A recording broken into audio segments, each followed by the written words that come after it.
Hello दोस्तों, नमः शिवाय।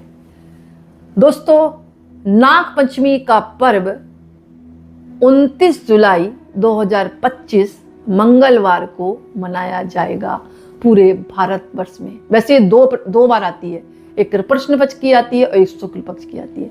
तो कृष्ण पक्ष की लोग कम मनाते हैं, लेकिन शुक्ल पक्ष की नाग पंचमी जरूर मनाई जाती है पूरे भारतवर्ष में। इसकी आप जो है डेट नोट कर लें, यानी कि कल के दिन 29 जुलाई मंगलवार 2025 को ये दिन मतलब नाग पंचमी के रूप में मनाया जाएगा। तो नाग पंचमी के पीछे क्या कारण है मनाने का? कहा जाता है कि महाभारत में जन्मेजय राजा परीक्षित के एक पुत्र थे।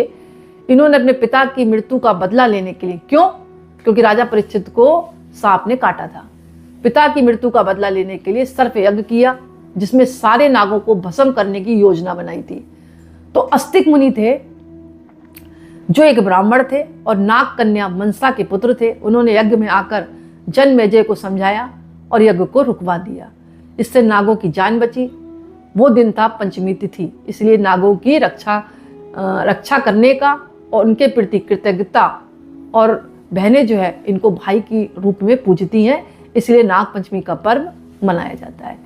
इसके पीछे एक कारण और भी बताया जाता है कि जब श्री कृष्ण बालक थे तब यमुना नदी में रहने वाले विषैले कालिया नाग लोगों को बहुत परेशान करता था। तो श्री कृष्ण ने कालिया नाग को पराजित किया और उसे यमुना छोड़ने का आदेश दिया। जब आदेश दिया था ना, वो दिन था श्रवण मास की शुक्ल पक्ष की पंचमी तिथि। तब से भी कहा जाता है कि नागों की पूजा करने का विधान चालू हुआ।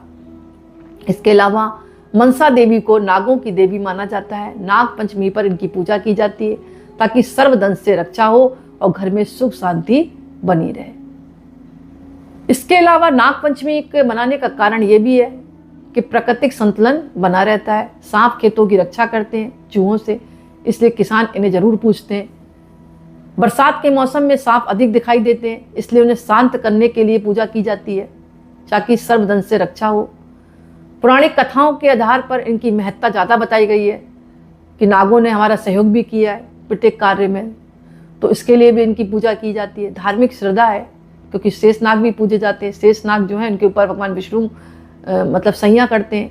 बासुकी जो है भगवान शिव के गले में विराजते हैं। तक्षक आदि नाग देवता शिव और विष्णु से जुड़े हुए हैं, तो धार्मिक श्रद्धा के कारण भी इनको पूजा जाता है। पूजा की विधि सिंपल ही रहती है। नाग देवता की तस्वीर या मूर्ति की पूजा होती है। सदिष्ट नाग मिल जाए तो और भी अच्छी बात है। नहीं तो बालुई मिट्टी से बना सकते हैं, हम आटे से गूंथ कर बना सकते हैं, गोबर से बना सकते हैं। दूध, चावल, कुशा, दुर्वा, फूल चढ़ाएं और उनकी विधिवत पूजा करें। इसके अलावा एक लोटे में या मिट्टी के पात्र में आप कच्चा दूध भरकर, जहाँ सांप की बॉबी होती है वहाँ रख सकती हैं। जो महिलाएं व्रत रखती हैं वो व्रत रख सकती हैं। कुल मिलाकर बात यह है कि महिलाएं जो हैं नागों की पूजा अपने भाई और संतान की लंबी उम्र के लिए करती हैं। इसके अलावा नागों को भाई के रूप में भी पूजा जाता है।